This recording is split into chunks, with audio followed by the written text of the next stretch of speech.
The key question usually is the weighing scale that was used in one hotel the same as the weighing scale used in a different hotel? They could be the same, but probably they were not properly calibrated in a way that the mass or the weight that they are showing is traceable to some higher order. It is metrologically traceable to a higher order. Now, similarly, when a patient visits a medical center or a hospital, they expect to be given results, which if they were to repeat in a different laboratory, the result would be the same. But unfortunately, the two results from different laboratories or even samples done on different testing methods are not always the same because of these methods variability that happens between methods and between laboratories. Now, why I want to engage you on metrological traceability is because in laboratory medicine, traceability is meant to reduce any or to minimize any results variability across different laboratories and across different testing platforms. Probably have started in the middle of the discussion, but the essence of different international standards talking about metrological traceability is just to make sure that the results released by one laboratory can easily be compared by another laboratory, and all of those laboratories' results can be traceable to a higher or a superior method internationally. Now, quickly, when we talk about metrological traceability, I want you to understand that we are not talking about the study of weather. Because in many cases, we've heard about meteorology as the study of weather and knowing when it is going to rain and all that. But the term we're talking about here today is meteorology, which is a study of measurements. And indeed, a medical laboratory is a place of measurements. Traceability, in a simple way, is the ability to track and verify the origin, the history, the location, and probably the application of an item. So if you want to talk about traceability, generally speaking, we want to know if I have this one item here, where was it gotten from? How was it probably manufactured? How did they come up with this particular product? That is traceability, generally speaking. Now, in terms of measurements, and especially because we are saying laboratory is a place of measurements where we give, results, values to our patients, the patient would be interested to know how are these results derived?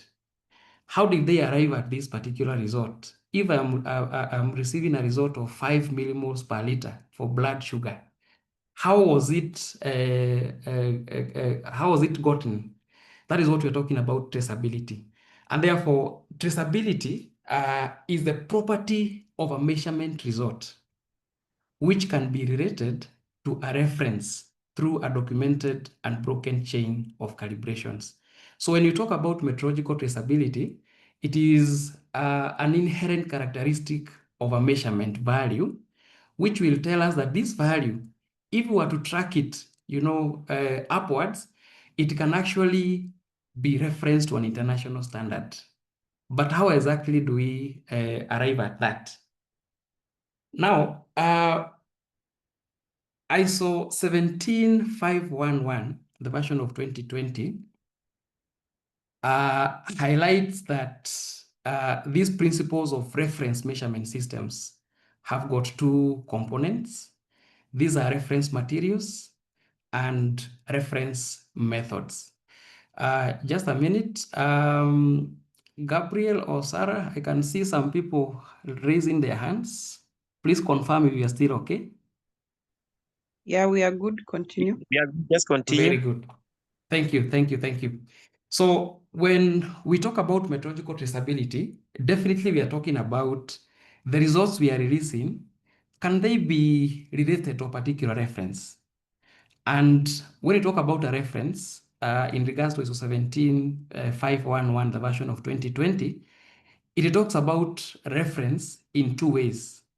Number one, in terms of reference materials or the calibrators, for example, and reference methods. That is to say, if you did a test in your laboratory, had you calibrated the analyzer that was used to give those results? If you had calibrated, which material did you use? Is it a material that we can ultimately reference to an international body? Very good. Secondly, for this particular test that you did, which measurement method did you use? Is it a method that we can track its way internationally? For instance, if you say that you've gotten a gram-positive result, someone will ask you, which method did you use? Which reference method did you use? And most likely you are going to mention gram staining.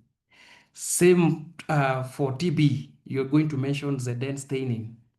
And someone would be interested to know, is this a reference method that has been characterized and determined to be a reference a procedure internationally? Now, if you're talking about a glucometer, which has given you a result, 5 millimoles per liter, which calibrator was used, to configure this glucometer? Is it a chip? Is it a code that we can trace internationally?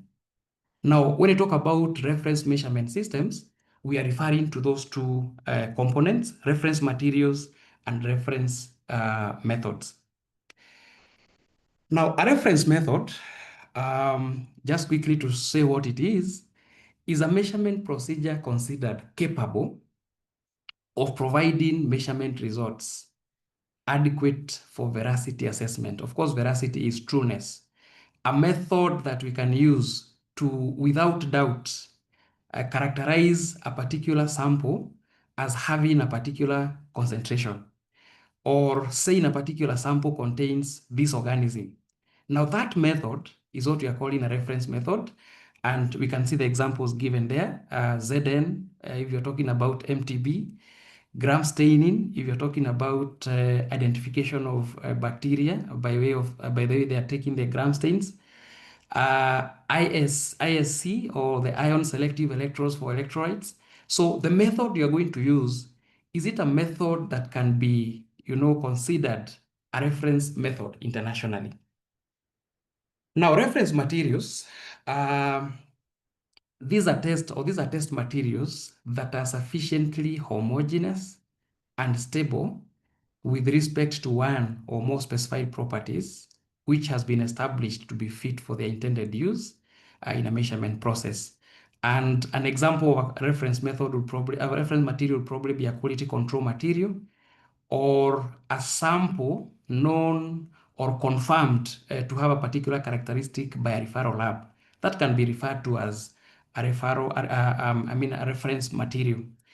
Now, a certified reference material is closely related to a reference material. A CRM is closely related to an RM, only that for this CRM, additional studies have been done, and in its certificate of analysis, we can see parameters such as uncertainty and such. So a CRM is a characterized material by a metrologically valid procedure for one or more specified properties, accompanied by a reference material certificate that provides the value for the specified property and its associated uncertainty. An example would be the ATCC organisms, in that this could be a sample, an organism derived from, an environmental specimen or a patient specimen, but it has been tested, using a metrologically valid procedure, which can, without doubt, mention whether it is E. coli, whether it is salmonella, or such things as such. Now, a calibrator also can be another example of a certified reference material, in that we will know exactly how the material was prepared and how the values of that particular material were characterized, maybe using a higher standard. So that's going to be a certified reference material.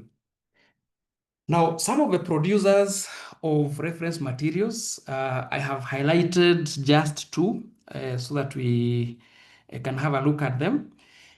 If you talk about the American Type Culture Collection, what we've just mentioned as ATCC, these are known reference material producer who are accredited to ISO 17034. And you're going to see this organization producing I mean, they are known, they are renowned for producing bacteria, fungi, and such organisms. Now, NIST, or the National Institute of Standards and Technologies, is mostly involved in development of chemistry calibrators and standards.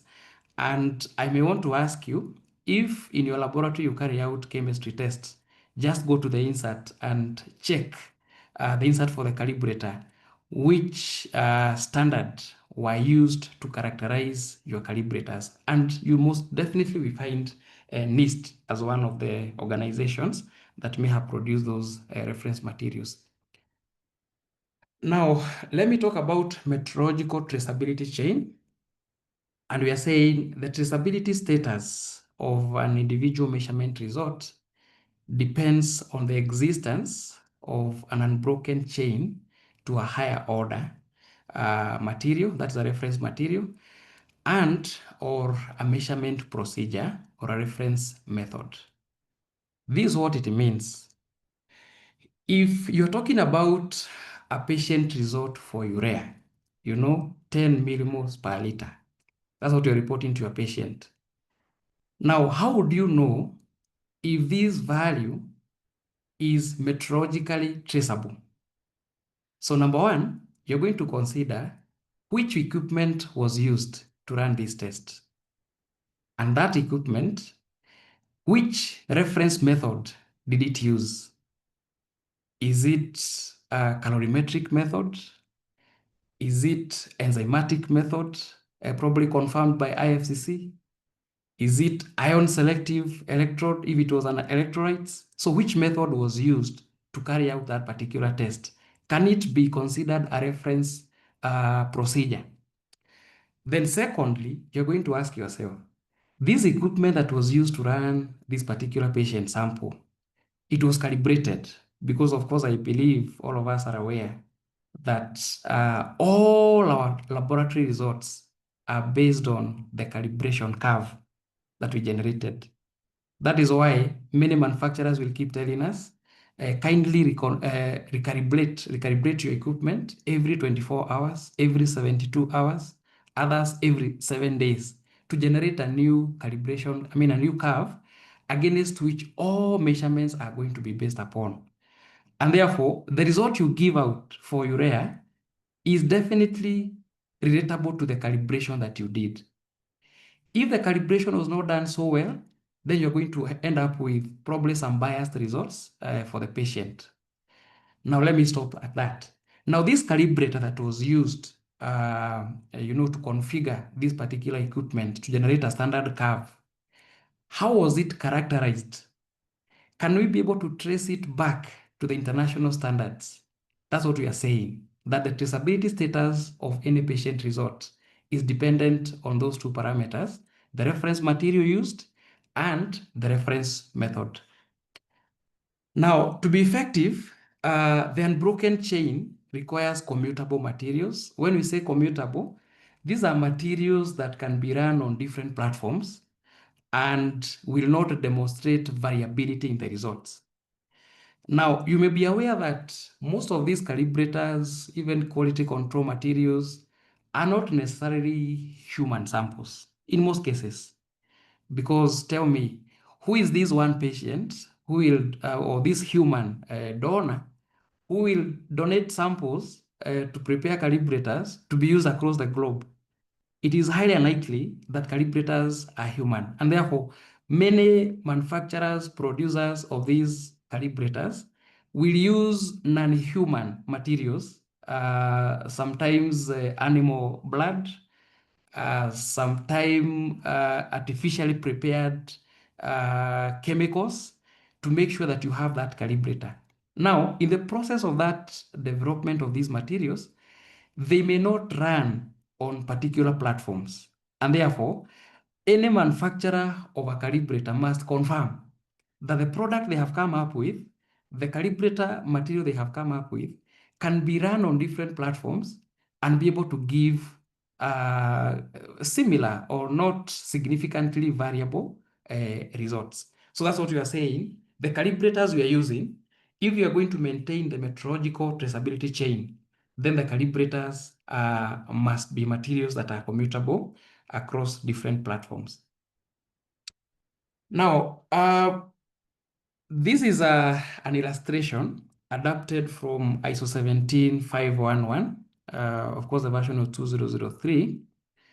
And probably if it's not clear, you can turn your phone, if you're looking at this from your phone, you can turn it landscape so that you can be able to see it clearly.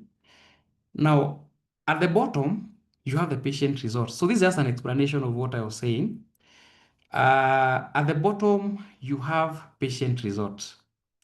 And you can see that lower row where we are saying that all this is happening in the routine lab, the lab where we work. So the patient results will be traceable to the routine laboratory method that we used. For example, the ISC for electrolytes. Now, that method will also be traceable to the product calibrator. This is now the calibrator you got from your analyzer's manufacturer. And that calibrator can also be traced from the manufacturer, in terms of how they characterized that material, which tests were used, and all that. And this manufacturer may also have a master calibrator. You see, a calibrator they had already characterized from a higher order.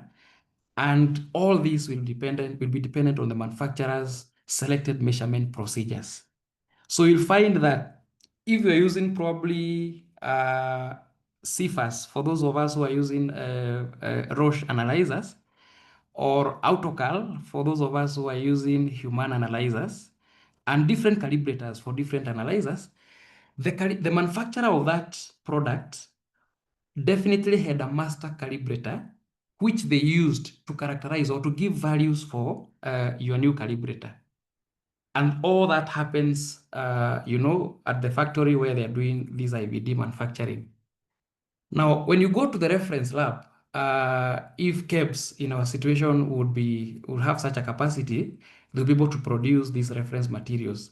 But I want to take an example of NIST in the US, or the ATCC in the US again, who have, a higher calibrator, and we can go on and on and on until we get to the primary material that was used, to get these internationally acceptable calibrating material. So every patient result, when you're saying it should have a metrological traceability chain, this is what we are talking about. And therefore, I am a bit bothered when I find a laboratory using a quality control to carry out calibration of their method. Because when you use a QC, or sometimes the engineers might even tell you, we can use a patient sample to calibrate this hematology analyzer, then what you are doing is to break the chain. You're breaking the chain of traceability. Because you can't see, IQC in any of this chain. We can't see patient samples in this chain. So when you want to use a patient sample to calibrate your analyzer, then you are likely going to break the chain of calibration. So probably I can just recommend so that you don't break the chain and be able to use well-characterized materials for calibration, let's consider the materials provided by our manufacturers, which have a well-characterized metrological traceability chain. Now, who are stakeholders in delivering metrological traceability in lab medicine? So at the bottom, you have, of course, this chain begins from the bottom. The internationally recognized expert clinical and laboratory committees. An example of these would be the Joint Committee, for the Joint Committee for traceability in laboratory medicine. You might have heard about them. JCTLM is a committee created as a result of highligh and IFCC and other organizations to be able to come up, with these advisories on traceability in laboratory medicine. Then you can have the National Metrology Institutes, like what we are saying, the ATCC, the global database of reference materials. We can have the standards, accreditation, professional bodies. This could be the accreditation bodies like KENAS, SADCAS, SANAS, and and even other ISO standards. Then from there you have the IVD method manufacturers. They are also a key stakeholder in ensuring that you're able to implement traceability across the whole chain. And now you also have the EQA providers. But the EQA providers in this case are just meant to confirm method comparison across different platforms, across different laboratories. So the role of EQA providers is not necessarily to, give us a chain, give us a calibrator or something like that. It's just to confirm that the way we are doing our testing, the results can be traceable, they can be comparable across different laboratories. And then, of course, the last group of people is the routine laboratories who are required to select methods that are comparable, who are able to use the right calibration solutions to be able to deliver traceability across the whole chain and ensure that our patients are able to get results that can be traced all the way internationally. Now, this organization I was telling you about, once we share the presentation, you'll be able to read through. It's a joint committee for traceability in laboratory medicine. Of course, the aim is to support worldwide equivalence and comparability of measurement results in laboratory medicine so that we can have improvement in terms of healthcare and facilitate international trade, especially for IVD. So we can go all along and see the different roles that they play. Now, what is the requirement of ISO 15189 on metrological traceability? Now, quickly into 6.5.3 of the standard, where this standard requires that laboratory establish and maintain metrological traceability of their measurement results. And how do you maintain traceability of measurement results? By means of a documented and broken chain of calibration. And like I have mentioned to you, if you want to maintain this chain, then make sure that the calibrators you're using can be traceable to these international standards. And each of these calibration will contribute some measurement uncertainty, linking them to the appropriate reference internationally. Now, there's a very crucial note there. Where or how do we demonstrate traceability? Now, information of traceability to a higher order reference material or reference procedure can be provided by an examination system manufacturer. So the manufacturer of that chemistry analyzer, the manufacturer of that hematology analyzer can tell us the details of metrological traceability by giving us some documentation. These documentations could be the inserts for calibrators. In some equipments, it could actually be the equipment manual. Now, such documentation can be used to prove or to show information of metrological traceability. And I have seen many manufacturers not necessarily giving the full details of traceability in the insert.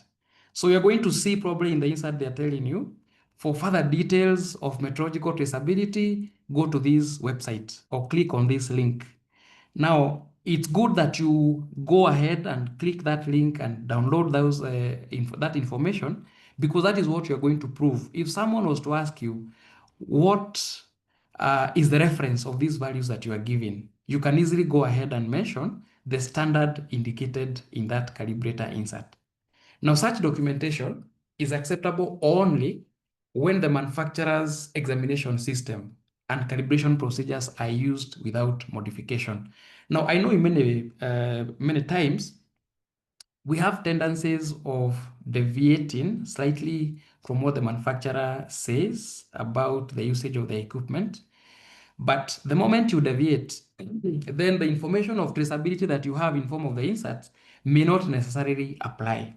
So unless you have conducted some validation, then that information may not be valid.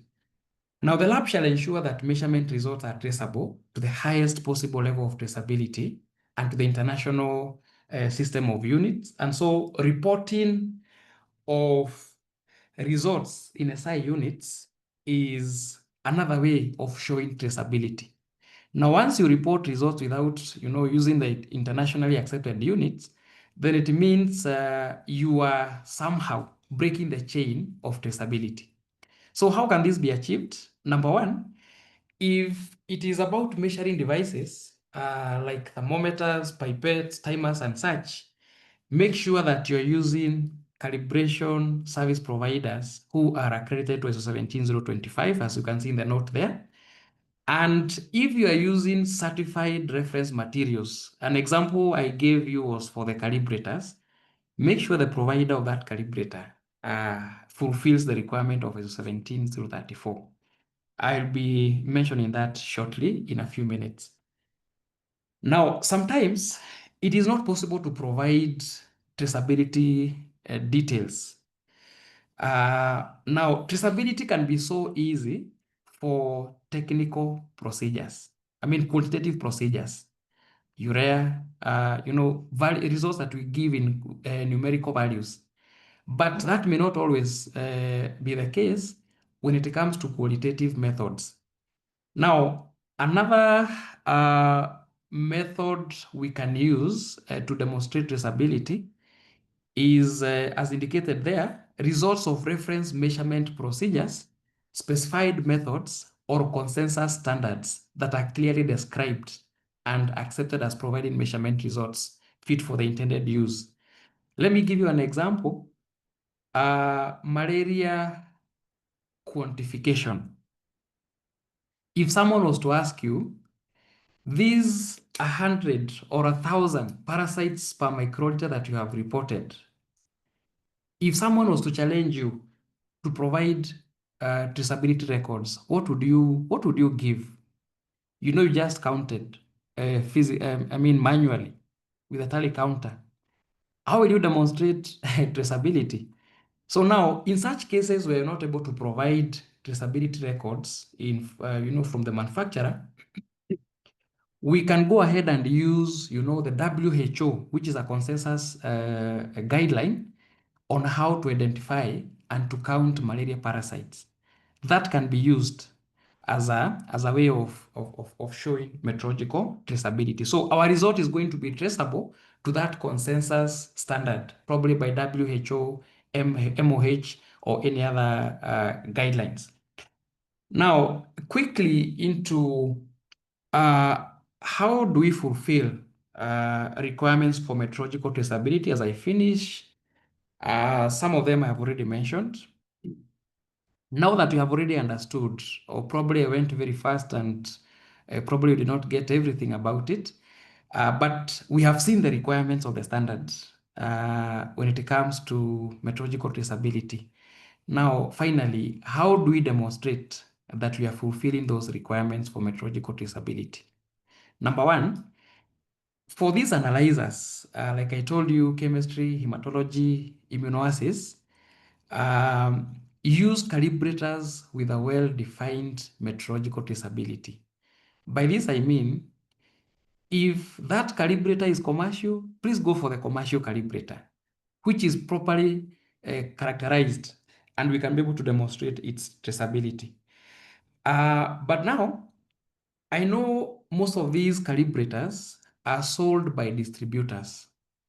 Now, these distributors may not have all the information about metrological traceability, but you can inquire with them where they got these calibrators for these different equipment. The manufacturers of those materials, were they accredited to some particular standards like we have seen in 6.5.3? For example, for these reference materials, you need to have the producer being accredited to 17034, or even ISO 15194. I know this may be a challenge because when you ask most of these distributors, their manufacturers are probably accredited to a different standard. And so they may not have met all the requirements of how to produce these materials. So inquire with them because probably they are not the ones who produced. Where you got these materials, do they have any of these standards? Now, maintenance of those calibrator inserts will show you a record of metrological traceability. Like I told you, in many inserts, they're going to tell you which materials were used to come up with that calibrator, how were the values established for that calibrator, which standard was used or which superior equipment was used, and that superior equipment, which standard was used to calibrate it.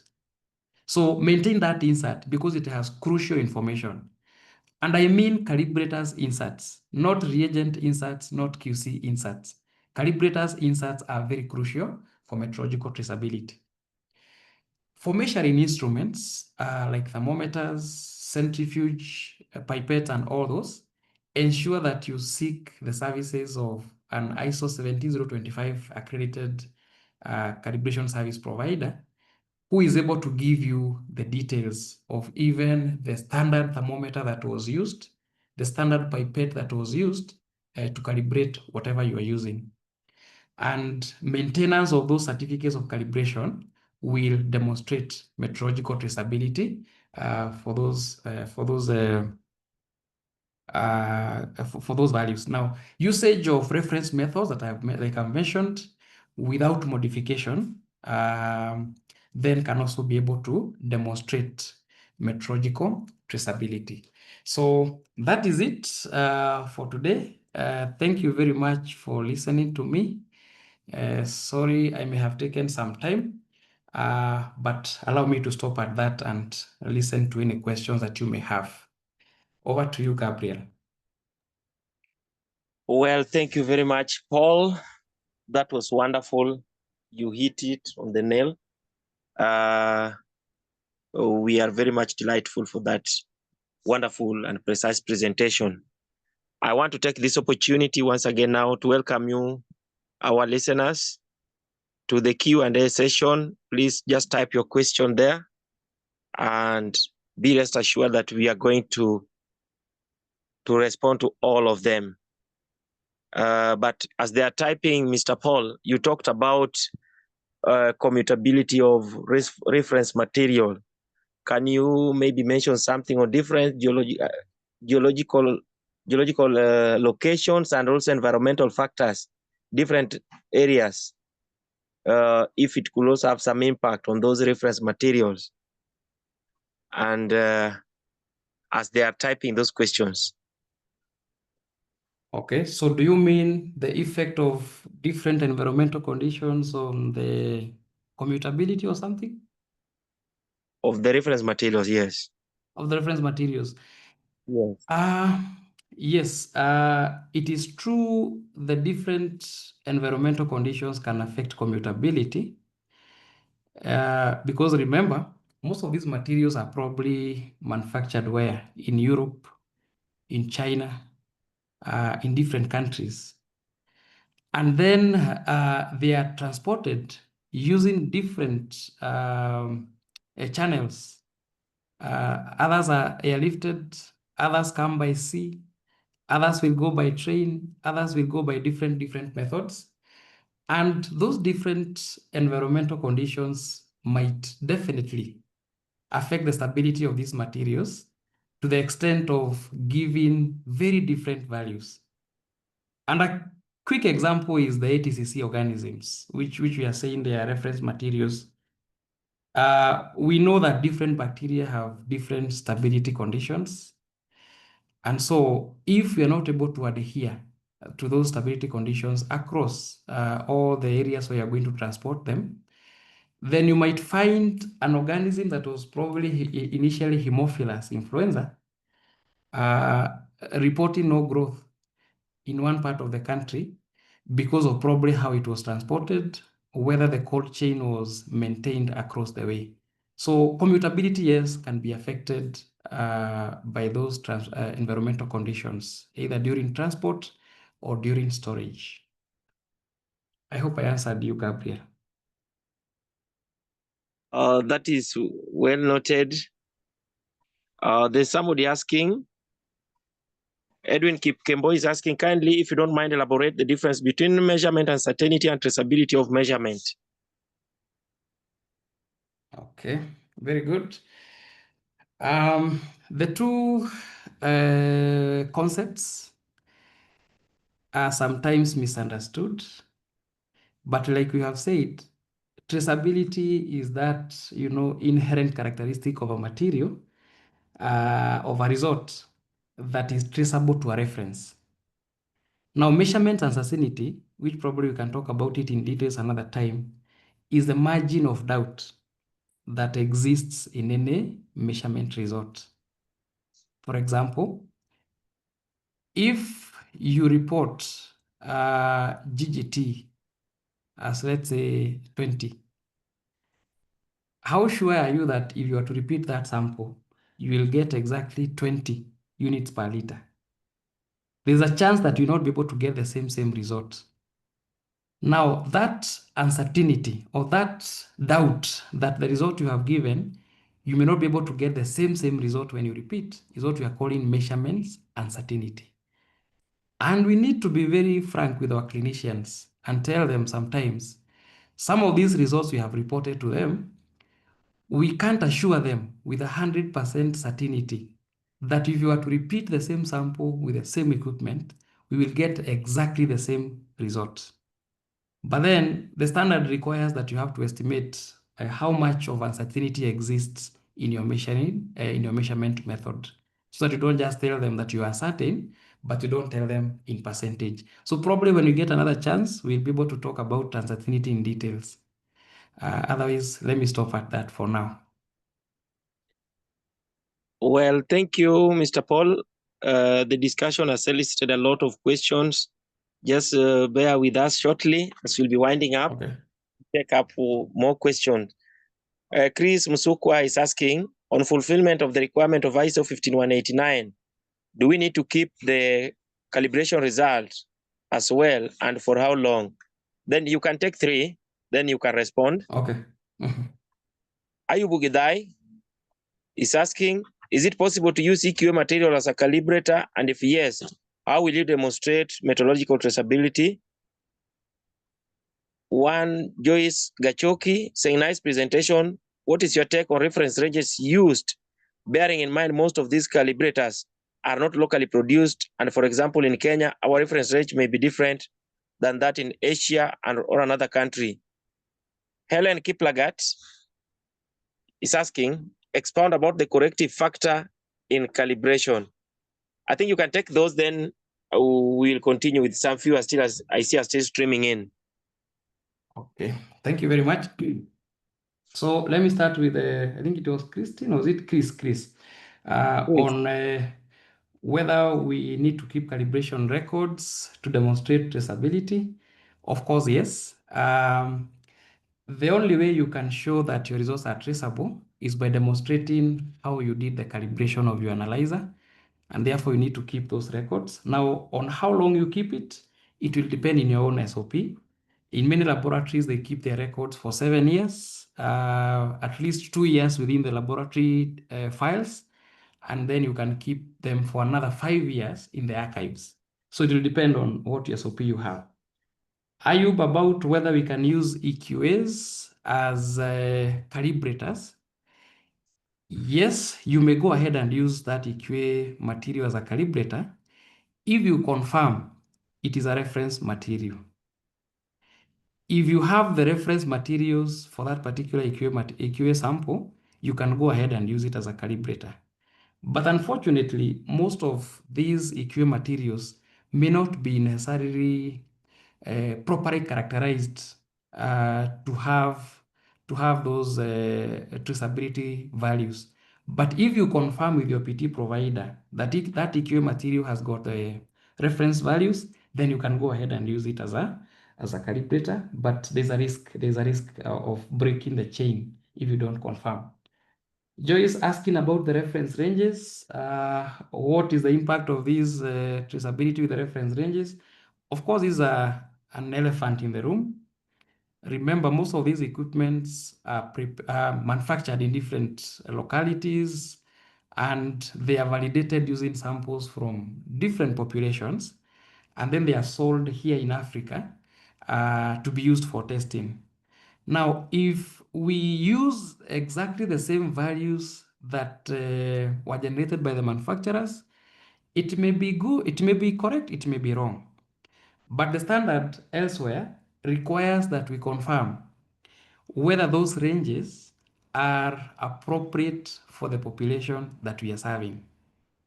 And a clear example of HB, you know, if this equipment was probably manufactured in one part of the world where patients generally have relatively elevated values of HB, and then you bring that equipment and try to use the same ranges in the lowlands here in Kenya or in other parts of East Africa, with the same ranges, you might be probably reporting the erroneous results. So let's make sure that even though we are going to use those reference ranges from other places, confirm that they are appropriate for the population that you serve. And there are so many tools of confirming. I would direct you to a tool in Peacemile that will help you to navigate how to do reference range verifications. Helen asking about correction factors. Yes, correction factors in calibration. These are usually adjusted in most cases, especially for hematology. If you ask an engineer to calibrate, they are likely to change some correction factors. Now, those correction factors should always be updated once you have a new calibrator. So confirm that you don't continue using the same correction factors over time with different calibrators. So I hope that is well done, Gabriel. Any more? Oh, okay, thank you. There's one anonymous, he has not mentioned the name. He's saying most calibrators have different storage condition like freezing or refrigeration. Can the storage period affect them? Then Ephraim is also asking, very nice presentation. What is the effect of calibration result in a machine following poor consistency in maintenance? Then some accolades from Roslyn saying, good insight team. Then Stephen Otto is asking, most suppliers just drop the calibration material with no information in traceability. This should be a policy on traceability, shouldn't it? What has our policy makers done in Kenya? Lillian is appreciating, that was very informative. Once again, let me just say this, those who are asking about becoming members and the CPD point, they are being answered in the Q&A section, please check. They are being answered, and maybe in the closing remark also, one of our members will be, one of the officials will also be giving some highlights. So, Judy Ngeno, as we continue, Paul, I had challenge with RBC indices, and the company advised that we can use a fresh normal control to calibrate. How true is this? I think you can take those. Okay, can you repeat for the question by, is it Ephraim? Ephraim? Yes. Ephraim is asking, what is the effect of calibration result in a machine following poor consistency in maintenance? Then a last one, sorry, it was the first question, is like, I passed it when the charts were flowing. How can one be, it was asking, how and where can I get ISO 15189? So I don't know whether it is the standard or the training or what that person meant, but someone was asking, how and where can I get ISO 15189? So you can take those, Mr. Paul. Okay, let me look at them very quickly. The effect of freezing conditions on the calibrators, there's no problem of freezing the calibrators for as long as you freeze them according to the manufacturer specifications. In fact, most of these calibrators, you are required to freeze them so that you can use them for a longer period. But as you freeze, I can't remember exactly who asked, consider aliquoting them into smaller vials so that you only take out one vial at a time. Anytime you want to calibrate, remove just one vial, and whatever remains you just discard. The problem is several freeze-thaw cycles, they are likely to interfere with the integrity of that calibration material and therefore affecting all the other testing.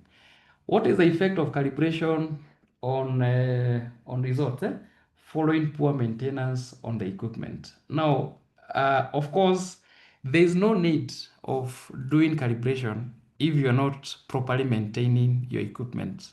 First things first, ensure that all the alarms are cleared from your analyzer. Anything that you need to do to maintain the equipment, make sure it is done, because if you are going to just do the calibration without properly maintaining the equipment, the calibration will fail. And in most of these calibrations, you're going to use probably 3, 4, 5 tests.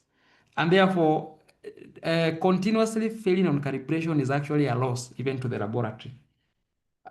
In terms of calibration policy, what are the policy makers? What have they done about it?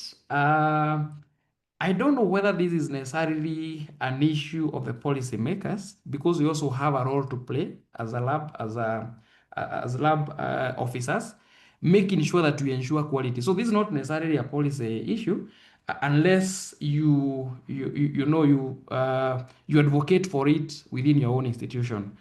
Otherwise, probably the board or the KMLTB will ask you once in a while whether you do this calibration, but I don't know. I don't know how far they can go with it. Someone asked about ISO 15189. I don't know whether it is a standard. So if it is a standard, you can buy from KEBS. You can also buy it directly from ISO. Just go to their website and you'll be able to get it. If it's you're asking about the training, you're able to offer those trainings. Probably you can engage us using the contact indicated there. I didn't get the one on red cell indices. Was it about whether we can use quality controls to do calibration? Of course, that is what many engineers will tell you, but there is a risk of losing the chain of metrological traceability if you use the IQC. Let's consider getting the right materials for calibration. Yeah. Thank you very much. I think there was one last one from Kirui Kelvin. Does calibration curve deteriorate? Does need for frequent calibration, especially on same lots of 8 hourly? Yes, that can happen depending on the platform. So be keen to follow the manufacturer's instructions. The manufacturer will tell you exactly when you need to redo the recalibration. So they will tell you probably after 8 hours, the calibration curve may have deteriorated, so we may have to repeat. Others will tell you 24 hours, others will say 7 days. So it will differ from one manufacturer to the other. So be keen to follow what your manufacturer mentions about the frequencies and the conditions of recalibration.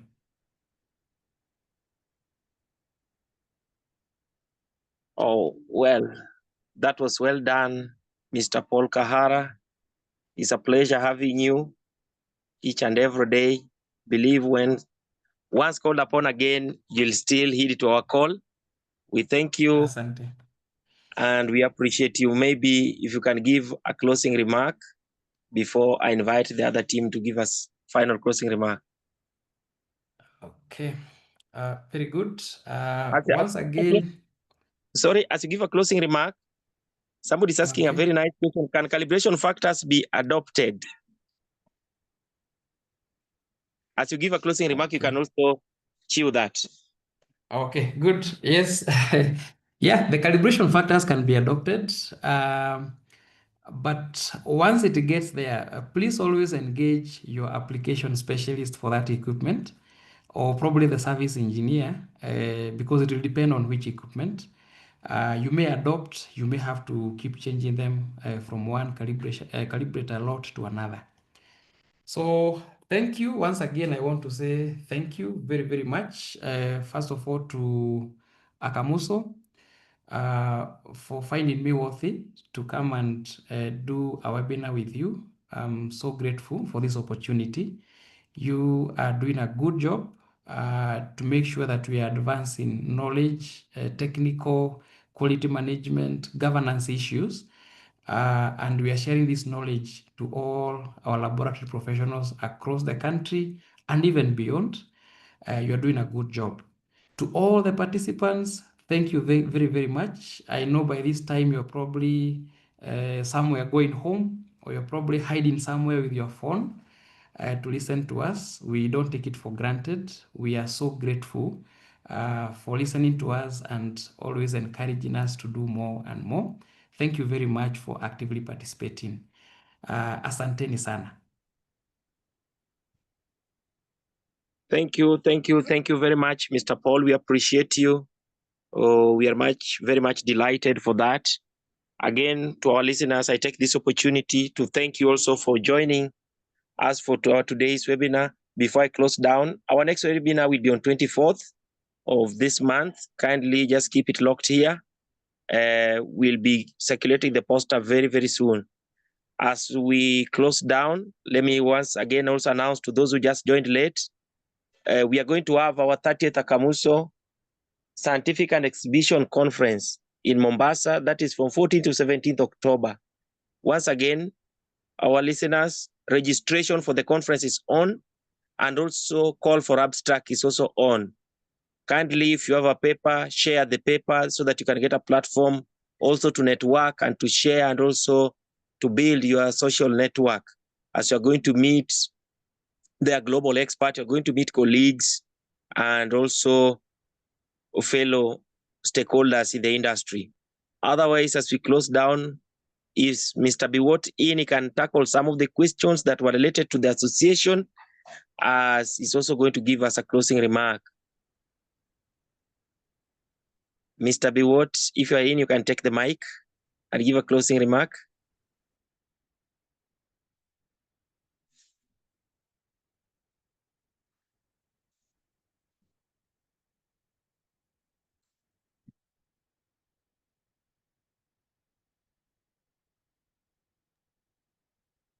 Kenani, kindly.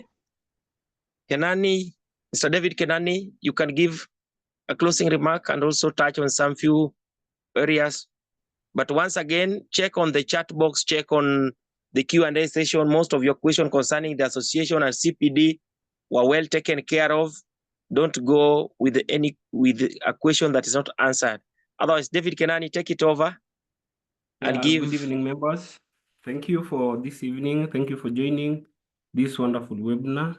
And thank you, Mr. Kahara, for the good presentation that we've had. Maybe to mention one, but a few of what was highlighted in the Q&As. For membership, it has been everyone who is a lab tech is qualified to be a member. With a BSc, Master's, or Diploma, you qualify to be a member. Together with our posters, the registration link is available. Kindly follow the link and fill in the details to join. And then for eligibility to earn a certificate for CPD, we said you have to be a member or an associate member. And for the purpose of the webinar sessions, you have to attend at least 45 minutes for you to qualify to getting a certificate, which has got CPD points. Another member asked if a non-member can join the webinar. Yes, you can join, listen in, but you may not get the certificate. Because of purposes of learning, you will learn, but the CPD you are only for members who joined and attended the period. I think it was also answered in the chat box on the advantages of being a member. Among them, these are the workshops, the learning, the conference, and above all, there is now the aspect of contributing to healthy policy making. As one of our officials mentioned, some of the members, together with other associates, are pursuing the health bill to see and give their views. So that one can be done if you are a member, and there are channels that help you navigate through. So a final reminder, our abstracts are being received online on the 30th Medical Laboratory Scientific Exhibition Conference. So keep the date, it is 15th of August, and keep the abstracts coming. So thank you so much for joining, and let's watch out on our social media pages as well as the professional WhatsApp groups for our next webinar. You can all have a nice evening and God bless you. Bye. Thank you very much, David, for such a wonderful closing remarks. Fellow colleagues, those who are still online, we appreciate you. Your attendance is not for granted. We welcome you once again on 24th, same time, same place. Keep it locked here for even a more insightful webinar that is coming ahead of us. And we have a schedule for you. You can always log in the KLMTTB portal. You'll get also our schedules there. And those with the challenges on certificates, there's always an email. You can contact us through the email. If you attended and you are a member, you didn't get certificate, kindly feel free to contact us through akmlso@gmail.com for your certification. Otherwise, for your today's webinar was your moderator, Gabriel Kotewas. Have a wonderful evening. Good night.